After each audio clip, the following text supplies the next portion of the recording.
Getting rank 1 is never easy, and doing it on one of the most competitive servers one-tricking is even harder, but not for the guest in today's video, Sinerias. Hitting rank 1 this week at 1759 LP, we get a bit of an insight into who he is, his champion, and just how he climbed. Check it out.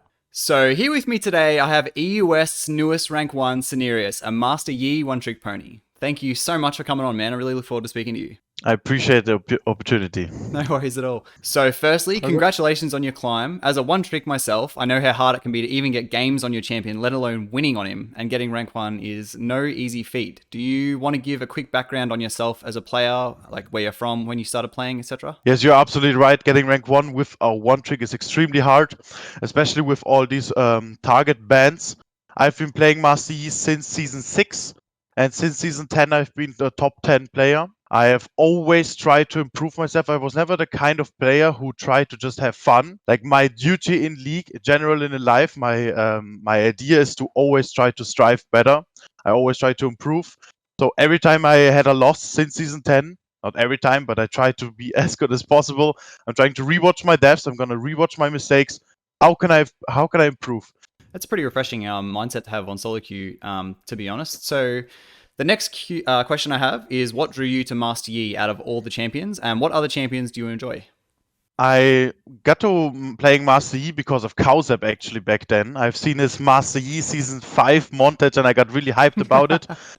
Back then I was an ADC main, but then I was like, I feel like I have not enough control over the game, and I was like, Master Yi is such an amazing champion to take control, to 1v9 games, and I believe if you do play very, very well with Master Yi, even if the enemies counter you, you do have an insane amount of impact, and you can control almost every game. Yeah, I agree. I think Master Yi would probably be up there with one of the top, if not the top DPS champion. Is that about right? I think Master Yi is probably the strongest 1v1 champion there is. And yes, he has the most DPS, he can shred every tank, and he can for sure shred every ADC. Yeah, no, absolutely agree. So next question is, where does the name Sinerias come from? The name Sinerias is actually pretty random. I was thinking about having a cool name. My friend had this idea that he just puts his hands on the keyboard and types random letters. Yep. And I was just thinking, I want a name which starts with S, and then I typed random letters, and then I got to the name Sinner, and then I was like, yeah, Sinerias just sounds so cool. And I was checking it up if anyone has it, and nobody has it.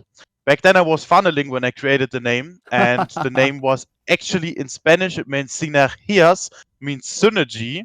And I was kind of loving it, so I was just putting Sinerias, nobody had the name, and I like to pronounce it, it's very simple, and then I got to love the name. Yeah, I like it. That's a cool origin story. I really like that. And I noticed as well, I heard you talk about this, your username when you hit rank 1 was DCN, is that right? And that's named after your father. You don't have to tell me what it stands for, but do you know, is there a special reason that you named it after your father, or do you have a special connection to him? Because I listened to his reaction in your video. It was really heartwarming and really refreshing and nice to hear. Like, I know there's a lot of parents today that they kind of discourage people, like their children, from playing video games, but hearing how much support your father had for you hitting rank 1 was like also like actually made me feel like a bit giddy. Like it was very heartwarming to hear. So do you have a special connection with your dad? Yeah, I look very up to my father. I love him and I really appreciate him. He's doing amazing work and I just want to be like him one day. So he's done a lot for me in his life, and I was like, why shouldn't I not give him this respect? And I was like, yeah, this name looks cool, and I just do it for my father, why not? And then I actually got to rank 1, and I was like, I'm gonna call my father, and it was amazing. I felt very good, and he was probably pretty happy about it as well. I'm sure he was very proud. It was a really, really good phone call. I'm sure that was a really an experience and a memory you'll hold on to forever, because I would love to, I think that's most sons' most biggest goal in life is to want to give back to their parents, and probably specifically their father, because obviously you tie and associate yourself and your personality and your traits a lot with your father, like I know that I do. So that's awesome that you're able to do that for him, man. Really good stuff. The next question is, was there any mentality changes or any techniques you employed when climbing, or more specifically anything you did that you really noticed a difference? The big mentality difference I had, which I got to the conclusion throughout the years, is I always try to focus on myself only. So the big difference in terms of mentality, which I learned throughout the years, is that I fully 100% focus on myself. If my bot lane goes 0-20, it does not matter. Most people would complain, but if you complain, you will never climb. What I do in comparison, I'm questioning myself. Could I have pathed better? Could I have communicated better? Could I have done something to avoid it? Could I have counter ganked? If the answer is no, which means I would have played pixel perfect, then okay, I go next game because I cannot change my bot lane. If the answer is yes, I'm questioning myself, how could I have changed it? And I'm gonna find ways how I can improve there. And it is the only reason why I got to rank 1, why I got to the absolute top, because I only focus on my own gameplay. Keep in mind, guys, you can never control your team besides communication. You only can control yourself. I think that's also I like think a that's cool, really. no? I think as a rank one player as well. Like if anyone listening out there who is really focused on their climb at the moment, if you're someone who's struggling for goals to focus on, take it from someone who's hit like almost 1800 LP. Focusing on yourself and your own mistakes is probably the biggest thing. I mean, I guess that you would take out of your mentality part of your climb is just focusing on yourself and what you could have done better. So my next question kind of ties in with the previous question. Are there any real life habits you use to affect in-game performance? So I was always asking myself, how can I separate myself with the rest? And in order to hit top 10, in order to hit rank 1, you can always keep in mind you have to be extremely consistent, not only inside the game, but most importantly, outside of the games. The queue times are 15 to 30 minutes.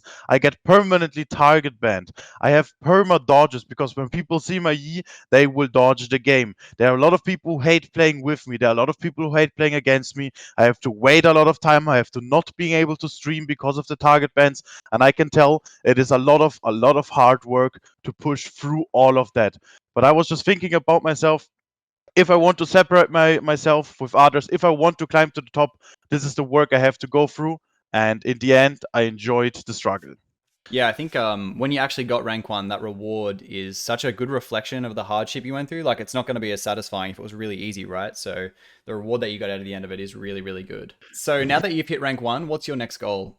So I have two big goals and in total three things I want to do. The first big goal is I'm trying to hit 2000 LP on EUS. The grind never stops basically.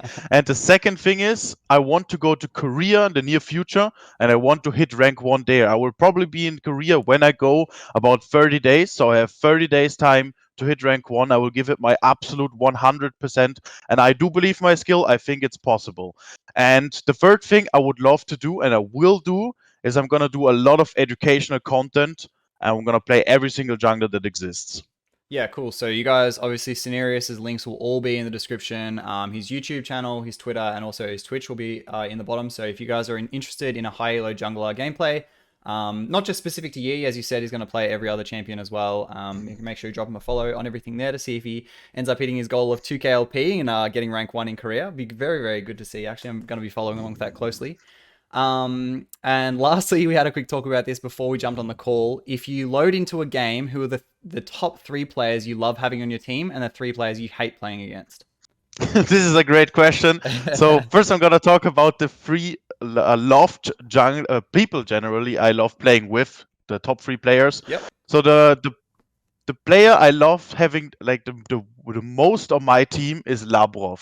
He's a challenger support player, and literally, no matter where there's a fight in the early game, if I'm level 3 fighting top lane and the fight is getting close and I'm about to lose, out of a sudden, Labrov is flashing over the wall with all his WQ comboing the enemies, and it's just a great feeling playing with Labrov, always knowing how to support the jungler. I've never seen a support knowing jungle that good. It's absolutely insane. That is actually a really good feeling when you're getting so low and then one of your teammates like does a flash play that saves you and gets the kill or something. That's amazing. It feels like having a hero on your team. Yeah, the bat signal's been cast. Batman comes rolling up to top lane at level 3.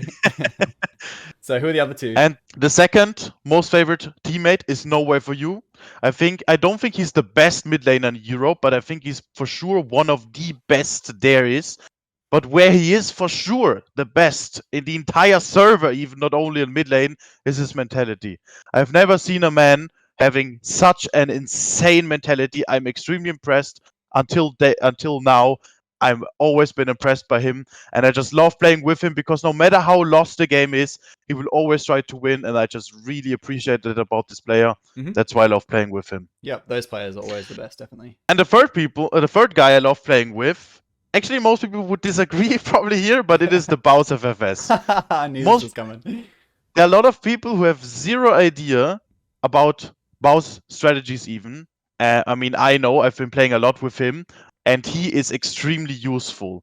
I don't mind if he dies 10 times. I only want to have his pressure, because if he's pressuring a side lane, I can impact the entire game. If there are 2 people coming to him, I will get Baron. If there are 3 people coming to it, I will end the game. If there are nobody coming to him, he will end the game. He's extremely useful. He's extremely pressuring, and I think he's a great top laner. Okay, that's a really good answer. I feel like Bals's playstyle gets a lot of misconceptions, so you actually summed it up really well there. And who are the 3 that we don't like? Just to clarify for anyone watching as well, these aren't players that Sinerias dislikes. They're players that he doesn't like playing against. So whether that's like playstyle counteractions, or they're just really good players, or something like that. Who are the 3 players that you have the most difficulty against? So by far the hardest player to play versus is Agurin. I have high respect for this player. Yep. I think he's the best jungler in Europe.